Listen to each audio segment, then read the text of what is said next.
Welcome to a meeting of the minds, crafted from decades of talk show experience, an extension of the magic they've created together on radio in the phenomenon called M&M. Hot topics in the news and wisdom from life. It's Mark Davis and Mike Gallagher. This is M&M Extra. Yes, it is, and welcome everybody to M&M Extra for live broadcast and consumption on this Wednesday, the 13th day of May, live on YouTube every day at 11 Central, noon Eastern, dropping later in the day, Apple and Spotify. So we always know that sometimes people are watching live, sometimes it's an untimed later in the day. Whenever you're consuming us, we appreciate it. I'm one of the M's, Mark Davis, the other M, Mike Gallagher, fresh off his broadcast. So what'd you do today, big fella? Well, let me tell you something. We got it covered. You've got Texas covered. I've got South Carolina covered because there's two huge political, sort of tsunamis taking place. Here in South Carolina, it's the redistricting, and 5 recalcitrant Republicans, I'll call them, many others are calling them rhinos, have defied President Trump. Egged on by the Senate Majority Leader here in South Carolina, a fellow who believes apparently that, and I saw this quote and I thought, this is not possible. There's just no way. South Carolina is stronger when we have a vibrant Democratic Party. Well, vibrant's one way of putting it. I guess you could call, shooting your opponents and throwing people down the steps and burning people alive. Yeah, that's vibrant. So wait a minute. So I'm going to get to South Carolina. I mentioned John Cornyn and Ken Paxton. Holy moly. You'd have thought I lobbed, a hand grenade into the tent because people exploded with hot takes on that contentious race in your beloved state of Texas, Mark. Did you share your guarantee that Paxton would win? Did you run that up the flagpole nationally? Most people agreed, although of the people who disagreed with me, they've got Ken Paxton out to be this dirty, rotten scoundrel. He's a terrible person. He's immoral. He's corrupt. So let's start there. I want to start with Texas because nobody does Texas better than Mark Davis. And I'll proudly say I don't think few do South Carolina better than I do. So let's start in the Lone Star State because, first of all, and I bounced this off of you, and I saw you roll your eyes this morning, and I said, tell me your senator didn't really introduce a bill naming a highway in Texas for number 47. It's going to be Interstate 47, get it, in honor of Donald Trump, because apparently John Cornyn so desperately covets a Trump endorsement that he's willing to do that, probably knowing that this would be right up President Trump's alley. He'll love this. Why not? Sure. So why not? So walk us through this contentious battle of this Texas Senate runoff between John Cornyn and Ken Paxton. 13 days from now on May 26th will be the answer that Texas and the entire country are wondering about, and that is the era of John Cornyn over after 20-some years? And the answer is a definite maybe. On my own show, after you and I were there, and I caught your thoroughly well-sourced and understandable confidence at the Paxton win, I said I'll believe it when I see it, which is not skepticism. Not at all. Please, I see the polls. I hear the calls from the people who say that Cornyn's a dead man walking. The time has come for a new face, a new voice, someone we don't have to worry about how Trump loyal they're going to be, because Paxton has been for a decade, while Cornyn's Trump record has been, shall we say, spotty. So as for this home stretch where the polls have to be resonating in Cornyn HQ, and he has to be wondering whether his time is coming to an end, he's going to do everything to try to convince what has been his base. Nobody's come close to beating Cornyn. Nobody has come remotely close in a primary forever. So this is the first time he's faced a real challenge in the primaries. So when you said this morning it's an attempt to curry favor with Trump to get the endorsement, I don't think that endorsement's happening. I don't think he thinks it's happening. Want to bet? So I think what he is doing is currying favor with the Trump loyal Republican voters who may be the undecided voters who are thinking Paxton Cornyn's been pretty okay. He's been a real good soldier during Trump 2.0. Is that real or is it opportunistic? Is it phony? Is it something we can rely on? I asked Senator Cornyn on my radio show, will you be as MAGA friendly as you seem to be now once you have won and even after Trump is gone? His reply to me, absolutely. And one either believes that or one does not. Okay, so you said that you don't think Trump's going to endorse either one of them, and I said No. want to bet, and you just plowed ahead like you didn't even hear me. Hello, is Oh, this I'm thing sorry. on? I'm Testing, testing. Want to bet? The phone's broken? I'll No, bet there'll be you. no endorsement. I'll bet you he endorses one of them, and I'm gonna wager a bet that he endorses Ken Paxton.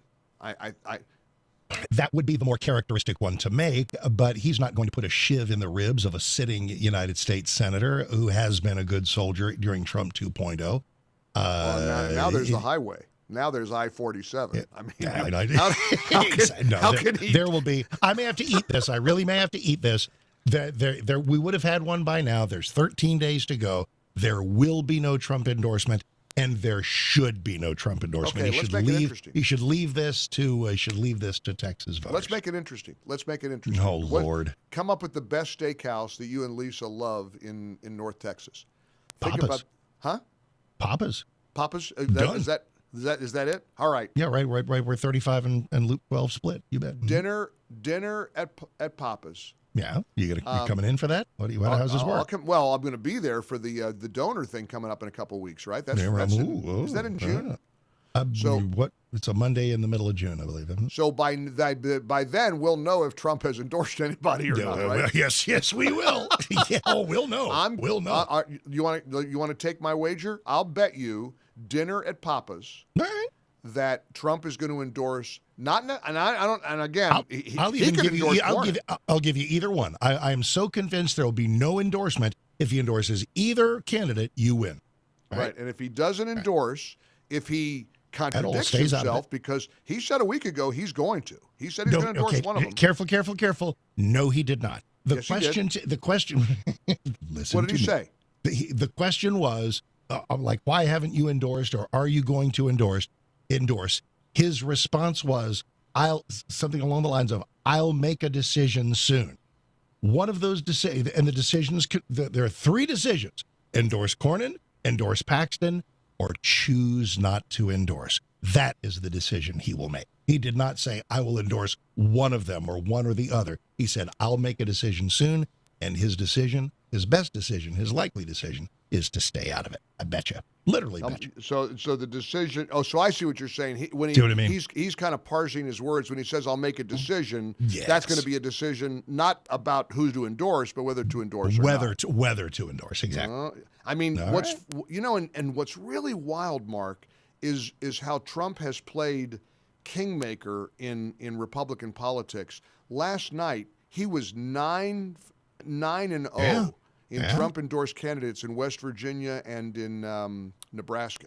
9-0.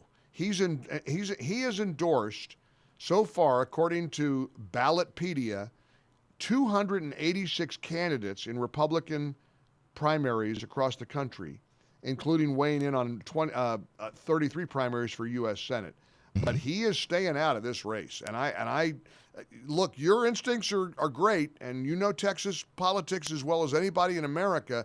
It just seems, frankly, it seems uncharacteristic of Trump to stay on the sidelines. Well, but if Trump likes to endorse in a couple of ways. Number one, when there's one of them whom he clearly prefers at the willful exclusion of the other. All right, and I know I could fill the lines up on any given day on how unreliable Cornyn has been over the years at times in his Trump loyalty, but lately he's been pretty golden, and Trump doesn't want to give him a middle finger after some recent loyalty. So let's say he rewarded that loyalty by endorsing Cornyn, which people thought he was going to do for about 10 minutes a month or two ago. I said, there's no way he's going to do that. Paxton has been a loyal MAGA warrior friend for a decade. So the reason, Trump has often said, I like both guys. He has a reason to like both guys and no reason to antagonize either guy or the millions of voters who like them both. I'm loving the live comments on our YouTube page right now, Oh, M&M Lordy. Extra, and check it out. Scott just wrote, "It really disgusts me when these politicians get ugly and make accusations and run dirty campaigns like John Cornyn is doing. I haven't voted for Cornyn in the primaries in 3 straight elections." Cornyn has gone pretty negative, hasn't he? Oh, Lord. Well, there's negative and there's negative, which is why if the losing side is going to have to dust themselves off, put on their big boy pants, big girl pants, whatever kind of pants, and go vote for the other person, which will be hard because it's been really brutal because we got to prevent woke Opie, James Tallarico, from becoming senator. The Paxton people, if they lose, they will have to shrug and go vote for somebody whom they believe to be insufficiently conservative, ideally, all right? The Cornyn people, if they lose, they are going to have to dust themselves off and go vote for Ken Paxton, whom they have been told is one of the worst human beings ever to walk the earth. Cornyn has gone in, flooded the zone with all the personal stuff, which, and Ken and I have been friends for a long time, it's not like it's false, okay?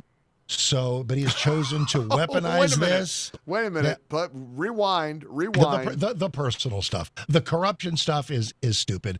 But Ken has made problems for himself personally, and so the public is marital stuff, right? The divorce in progress, the charges of adultery, the affairs. It's not good. But here's the thing. But is it disqualifying? Apparently not. In an era when, and I don't want to be lectured by any Democrat on this, Bill Clinton's having sex in the actual Oval Office and remains one of the revered Democrats to this day. So I'll take no lectures about such things from Democrats. And not for nothing here, and I say this as a staunch Trump supporter, he ain't exactly Mother Teresa. I mean, this, True, but that's way back. I mean, it goes way back. Well, Paxton stuff is more recent, and Clinton stuff was in the actual Oval Office while he was president. So, I know. And to explain that, because real quick, the Cornyn thing has been, hey, character matters. I believe character matters. Okay, we all do, and yes. But here, let me weave this and see if you think this works. Every Paxton voter, every Republican voter, everybody wishes that all of our standard bearers were blemish-free, wise, morally upright philosopher kings. It's not always going to happen. So when it doesn't, the ultimate question is, and this is the most important question. And there aren't very many more as important, and that is, what kind of senator are you going to be?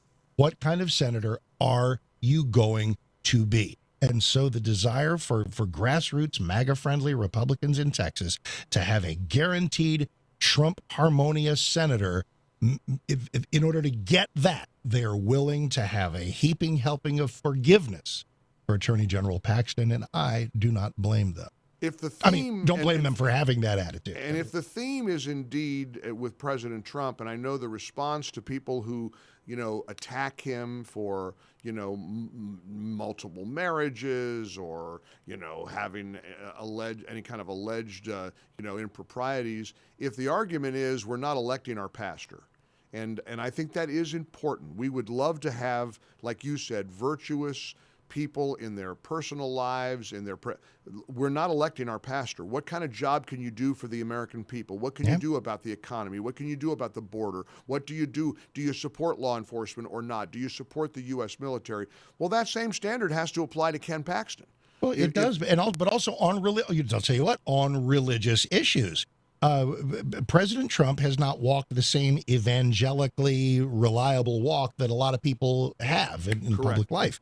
But you know what he is, and you know what people like Paxton will be?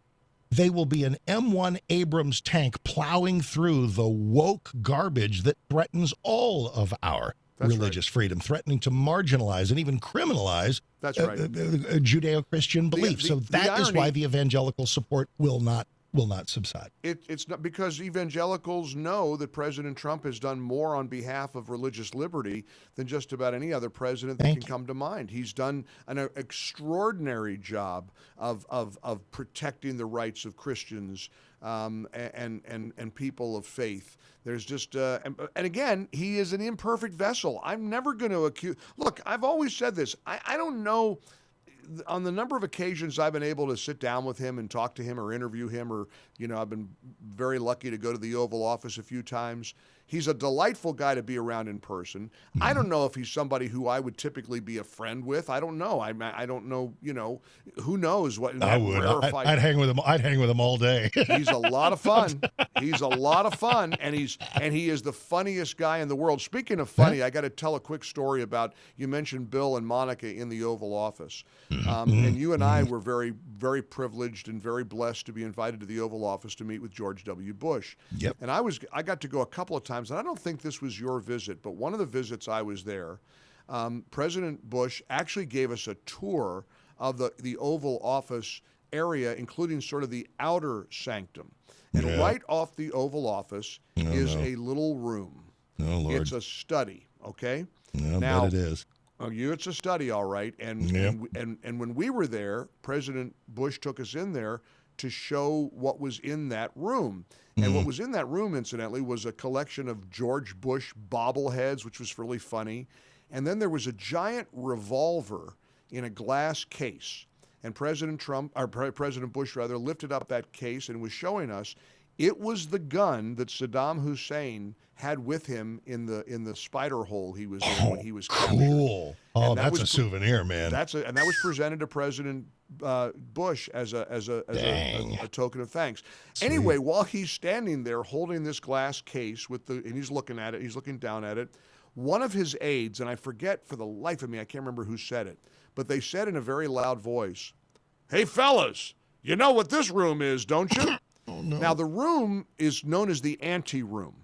And it's a private room right off the Oval Office. And, of course, I knew the answer to that. The guy says, there's a long pause, and Bush is just looking down kind of smiling. And the guy says in a loud voice, "This is the room where Bill and Monica spent some good quality time together." And President Bush continued to just look down and not respond. I kept looking at him for a reaction. And finally the man says in a loud voice, "We had to give this room a real good scrubbing down when we first moved into the Oval Office." I can only imagine. And we're all breaking out in laughter. And President Bush just looked down and he chuckled softly. He didn't say anything. He didn't want to. But remember what President Bush said to us? We were there for that one of the last. We were there just December 14th, 2008, or excuse me, January 14th. Yeah, January 14th, 2009. He was 6 days from being an ex-president. It was said that it was one of the last media encounters he had with anybody in the Oval Office, and you and I were part of a very lucky group. Who was it Mark Levin? Mark Levin, the great Neil Bortz, Michael Medved, I think that might, about 5 or 6 gentleman, of us, right? Guy from a guy who somehow has achieved talk show prominence with a show in North Dakota. And yet he was noteworthy for being an upper Midwest kind of guy. Scott Hennon? Scott Hennon? Yeah. Mm-hmm. He lost like 300 pounds. Remember that guy? He lost a lot of weight. Wow, I didn't know that. Yeah, he was a big. Good for him. But there was a handful of us, and it was just what. And again, you talk about wanting to hang out with somebody. You want to hang out with George W. Bush. He's a blast to hang out with. He's great. He's folksy. I mean, he puts those boots up on the table and just told stories. And as we were leaving, as we were filing out of the Oval Office after our meeting with him, he stopped us. He said, "Guys, I want to just say one thing to you." He said, Barack Obama is about to occupy this office. I know it's going to be your job to to challenge him and to criticize him. Give the guy a chance. It's the hardest job in the world. There's nothing like having the weight of this country on your shoulders. Just try to be fair and give Obama a chance. Now, we can look back at that in retrospect and say it was misguided or it was. I always thought that was such a classy, George Bush type of a message. It was very typical. Do you want the adjunct to? Did we all walk out together onto the frosty front lawn on that January morning? Were we all together? Were you within earshot of Mark Levin as we walked out the front door and off to Pennsylvania Avenue? Because the rest of the here with everybody. The rest of the story. And you know what the news is. So we're all walking out, and similar theme. I think one of us, I don't know who it was, said, well, it's a good thing we got in there because in a few days we ain't going to be welcome back to the Oval Office anymore. Another Obama reference. Which was true. And a woman named Ellen Ratner with the Talk Radio News Service. Remember, they're there no matter who the president is, providing audio clips to talk shows and news departments and stuff like that. She was walking out behind us, and she told all of us gathered conservative talk show hosts, said, guys, don't be so sure. I've been in touch with some of these incoming Obama people, and I think they really might very well reach out to you guys for a similar kind of gathering. And there was a moment of silence, and shattering the silence, Mark Levin said, screw it! You can save my plane fare. I don't need to be brought here to be told how great socialism is. That's Mark Levin, the It great was one. so awesome, and it was just And you're so, right. His voice just pierced the air. That He's it like, does. That I it mean, does. It already does, right? And gosh, is he in the thick of it right now with the I whole know. Israel thing and Yes, Candace and Megyn Kelly, yes. and they're all just going nuts. By the way, look at that. We got over 100 and some people on the YouTube channel today. It's kind of building a little bit. Focus. Hey, No, I like it. I'm I'm looking at comments. I mean, here's James writes, I think that the Paxton team should hit Cornyn's refusal to actively get the SAVE Act passed by Yep. refusing to pressure Thune. That's a winning approach in the last days of this campaign. Cornyn's entire approach is keep me. I have clout. I know, how the field is striped. Paxton doesn't even know where the bathroom is in the Senate. Experience. To which a good retort is, hey, if you got so much experience and so much clout, why couldn't you drag the Save America Act across the finish line? Huh? So, show me something. In a remaining minute or two of Oval Office, would you do something? And I actually would like to know what it meant to you. I've been there precisely once. You've been there precisely 20 times. No. I think I was trying to total up the other day. I think 8 or 9 times. It totally never gets old.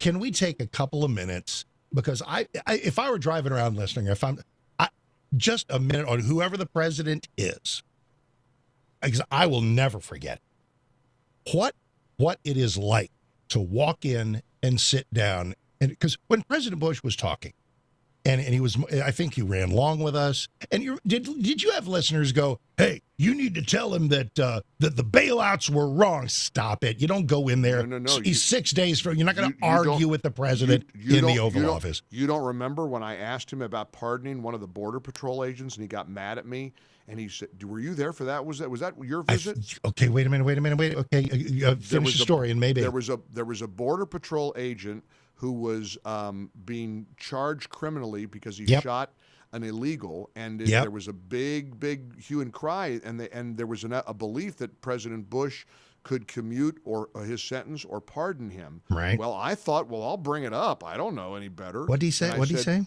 I said, President Bush, is there any chance that you might considering, I forget his name, the Border Patrol agent, but it was a big cause celeb, and I said, is there any chance you might considering pardoning or commuting his sentence? And I remember the other hosts looking at me like, you idiot, you can't do that. I mean, I don't know. Well, some of them did. Mark Levin probably did. And he looked at me. What are you doing? Like, Levin? what in the world are you doing? And after a long pause, and President Bush looked down, he looked up at me and he said, surely you're not going to be the guy that walks into the Oval Office and actually asks the President of the United States in advance as to whether or not he will commute or pardon somebody. I wanted to crawl like under the rug. I believe I do remember that. I believe I do remember that. If there was a hole that I could have climbed, I was so embarrassed. I mean, I didn't know. But it's fine. But the whole thing, as he was talking and as everybody was involved in a variety of Q&A, I couldn't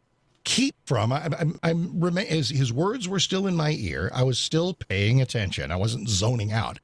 You can't not look around and just go, what's happened in this room? And I don't mean what you were talking about earlier. No, I mean good things. You're right. What Teddy kind Roosevelt. of history has happened in this room? How many world leaders and commanders in chief and other people have sat where I am sitting, have seen the trappings that I'm now surrounded with, It was just mind-blowing to me. I mean, you think about Kennedy and Ronald Reagan and these huge monumental decisions and the anguish that was, and you're so right.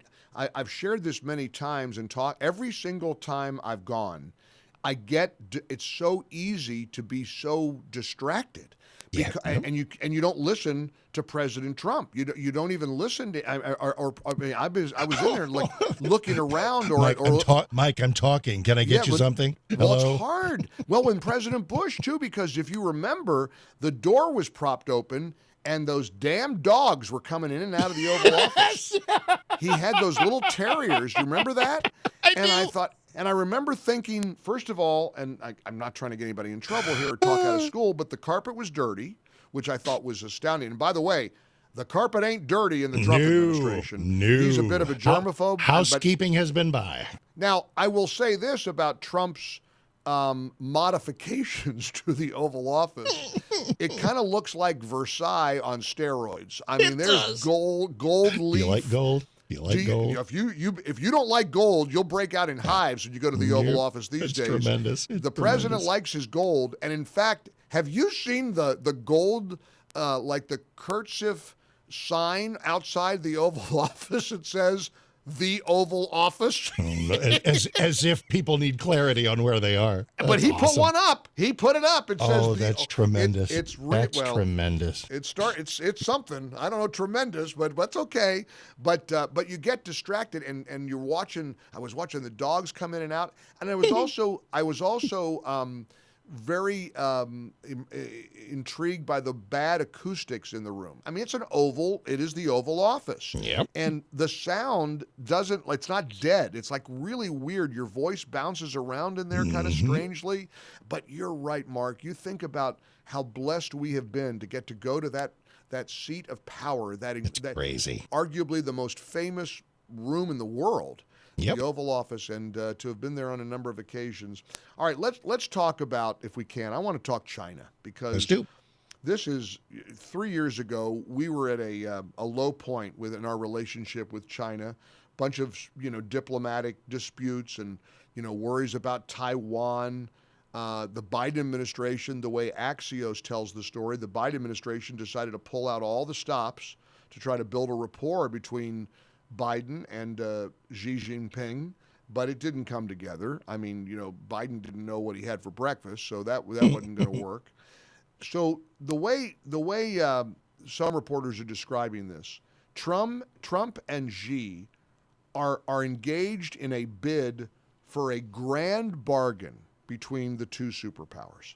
That this visit that President Trump is on right now is one of the most incredible opportunities for America and for China. Now, we have this love-hate weird relationship with China, and I get that, and I acknowledge it, but I saw somebody point something out about those who are accompanying President Trump to Beijing, and I want to share this with you. This is astounding. This is why this is so epic, Mark.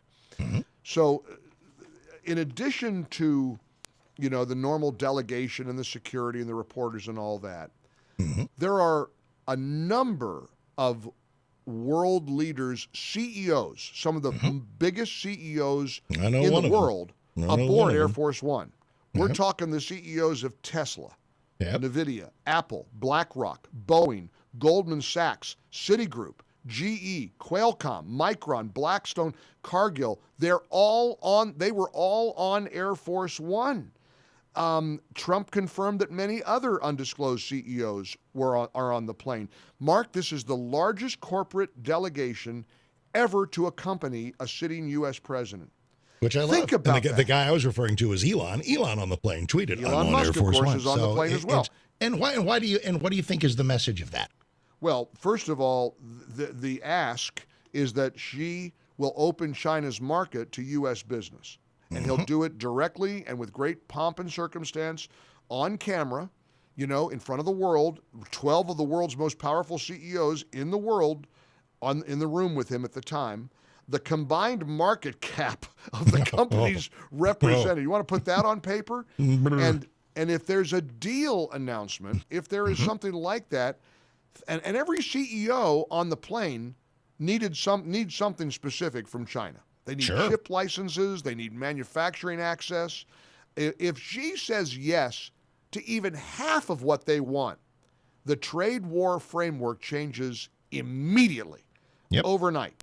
Nothing like this has ever happened in the history of U.S.-China relations. No, it would be magnificent. And I just got to ask, and what does China get? Because they ain't no fools.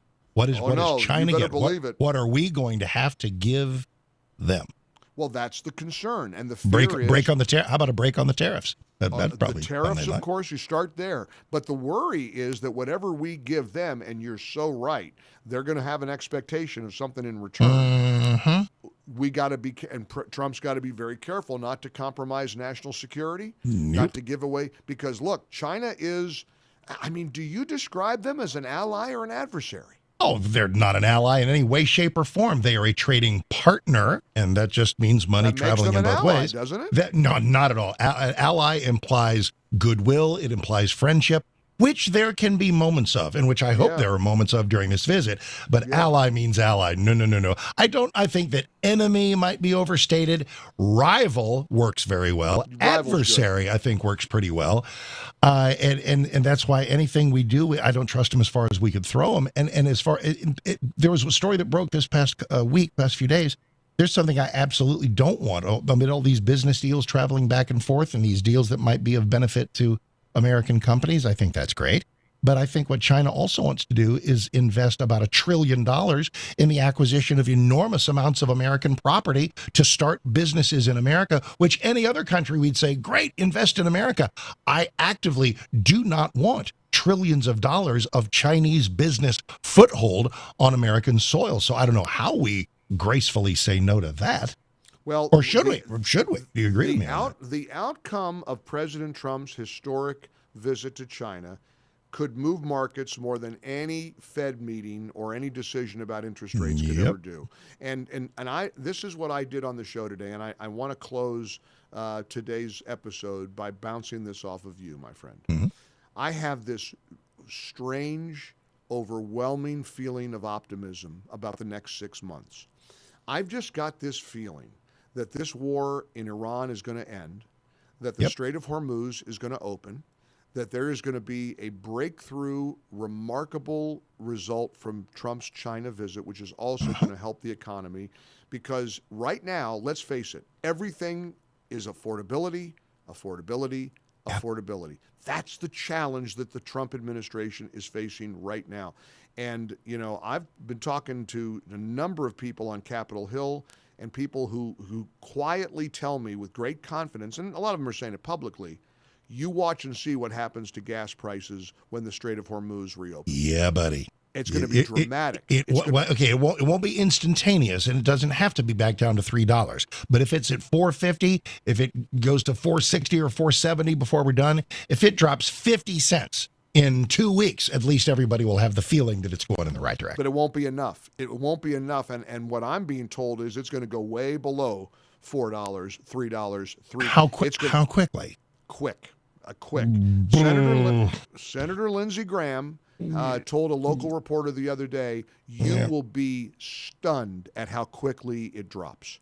So, look, we'll see. Okay. Again, and I've just got this funny feeling, Mark. I don't know. The panicans are everywhere. The people that are beating their chest and saying it's all coming to an end. They're wrong. I know. They're wrong. And I've just got this great optimistic belief. Look, I don't know that it's. I want to play Harry Enton for you here before we go. This is important. This is what I love about not having any time constraints. We can go at it here. We can take some time because this is really, really good stuff. I want to share with you what the numbers guru. He did a deep dive. Harry Enton and John Berman sat around last night. CNN poll, a new CNN poll revealing that Democrats are in big trouble. Check out this deep dive that they did on CNN. But I think this poll serves as a big-time reality check for Democrats, and that is it ain't over yet, especially with the redistricting when we look ahead to the 2026 race for Congress. You would have thought that the Democrats' lead would expand on the generic congressional ballot. It didn't happen. Look, in March, Democrats were up by 6 points. Look at this now. Democrats are up by 3 points, and I want you to note the yellow lettering. No clear leader. It is within the margin of error. So despite all of the talk about Donald Trump's unpopularity, the fact is Republicans very much remain in the game when it comes to the congressional midterms, which are occurring in, 6 or 7 months at this point? Yes, and don't call me Shirley. So a lead of 3 points in the generic ballot test here. Does that get the job done? No, it might not actually get the job done. And I love any reference to Airplane, I will say, and Leslie Nielsen. Look at this. Okay, take a look here. Democrats in the National House vote margin. According to my estimate, what they need for control with redistricting in terms of the national popular vote is somewhere of a win between 3 and 4 points. What's CNN's current poll with no clear leader? It's a 3-point advantage. If this were, in fact, the actual result come Election Day, the race for Congress, the race for the House, would be basically a toss-up. And that is why the redistricting efforts that have been happening are so important. Because before the redistricting happened, Democrats essentially just needed to win the National House popular vote in order to win control of the House of Representatives. But now, with the redistricting, their ladder, they have to climb ever higher, and a 3-point win may very well not do it. This is well within the realm of possibilities. Could be Democrats take back the House. You know, if Democrats outperform the CNN poll by a few points, they take it back. But they could underperform as well, and that would be big-time trouble. As I said at the start here, this game is most certainly not over. Republicans very much in the race for the House of Representatives are in that game. All right, and I was saying, the president's approval on the economy. So in other words, Mark, let me conclude. I like our chances. I was going to say, do you officially like our chances? I officially that is like incredible. On the already established premise that the clock has no meaning, can I borrow 2 minutes to do that? There is a feature. There's a feature that I've had in mind that I could have done any day, and we just never got to it because we just didn't. And I'll tell you what it is. It could be fun on many days. And the reason I haven't is because we're just doing so much other stuff. There is no end to the stuff we can do. Now, on the M&M radio experience, I always lead in frequently with a musical birthday, right? And I'm not going to do. Which, by the way, can I say for the first time since we've known each other for many years? Yeah, I'm so tired of it. Stop doing it. I loathe that thing. I hate it. Well, first of all, I think it takes time away from you and me. Oh, my gosh. And we got second of all, 15 minutes. What's 30 seconds of James Taylor? But you know why it's cares? different? You're more plugged in and probably a better reflection of the audience than I am. Yeah, you're more plugged into musical stuff like that than I am. I mean, I'm just not the student of music that you are. You reel off names of bands and people. I don't know who the hell you're talking about half the time. All right. So go ahead. Right. I'm sorry. I just get off my chest. Go ahead. Then here's the good news. Here's the good news. In my search of birthdays and stuff like that through the history, there are such a thing as other birthdays, some other parts of show business, some politics, blah, blah, blah. So here, real quick, blam, bam, bam. Here's a musical birthday you'll care about. It is one, especially since you're in South Carolina. How about of Hootie and the Blowfish fame, the great Darius Rucker, who has a country career as well. He is 60. We'll let that go because that's musical. Were you a fan of Maude? The great B. Arthur, born this date, 1922. You know, she was Edith's cousin, right? She was just cousin Maude. The episode of All in the Family where she shows up and there's instant tension between her and Archie. Absolute TV history, just great. B. Arthur, born this date, 1922, passed away in 2009. Hey, here's one. You were 18 for this. Do you remember the Jonestown Massacre? The whole 900 people. That's where Drinking the Kool-Aid comes from, right? Obviously. Jim Jones, born this date, 1931, died, obviously, 1978. I mean, I was a kid, a young adult for that as well. The congressman, where a lot of these People's Temple people were from, he went down there to investigate. They killed him, Leo Ryan. They killed him on the airstrip. And not 2 years later, circa 1980, the wonderful actor Powers Booth is on a CBS 2-part miniseries called Guyana Tragedy or something like that. It's absolutely burned into my brain. Forgotten Republican John Kasich is 74 today. Great actor Harvey Keitel, Pulp Fiction, Reservoir Dogs, Copland. Harvey Keitel is 87. It's acting. You like acting. Is he through yet? I want to know when John Kasich's birthday is. Why? But this is a birthday thing. This is a phenomenon because I don't even care about birthdays. I forget yours. You forget. No, you guys didn't forget mine last year. But I'm terrible at birthdays. But I don't know. Look, here's what I want to do. Let's wrap by reading some comments from the YouTube page because we've got a couple hundred people in there. Listen to this. My heavens to Betsy. Okay. This is cool. First, Faith writes, great story hearing about your visits to the Oval Office. Scott, Mike, and Mark, I'm really loving the new M&M Extra here on YouTube. And finally, from Mad Mike of Jacksonville, Florida, the image of Mike on the M&M logo page is downright scary. Now, Yasmin, put that up because somebody that Mark and I both love designed a little bit. The logo. She did well. My wonderful bride, official graphics consultant of M&M Extra, what she provided was pictures of us, gave them to, I want to say, ChatGPT. Right. We talked about the purple backgrounds, and that's kind of our motif. And that's what it yielded. And I think we look great. I don't think it looks bad. My left molar is like sticking out like a fang. Can you get her to sharpen that fang a little bit? File that baby down. Because it's not that gosh. And the two giant microphones on either side of us are a little scary. It's just hovering over our shoulders. But you know what? But in tribute to Lisa, we're never losing that logo. No. Last thing on the YouTube back and forth page. Here's a guy who says, I was an amateur radio operator and spoke with someone in Jonestown at the compound. Ooh, golly. Wow. All righty. So thanks to everybody on YouTube. Thank you. Never drink the Kool-Aid. Never drink the Kool-Aid and join us every day for the M&M Extra. Have a great one. See y'all.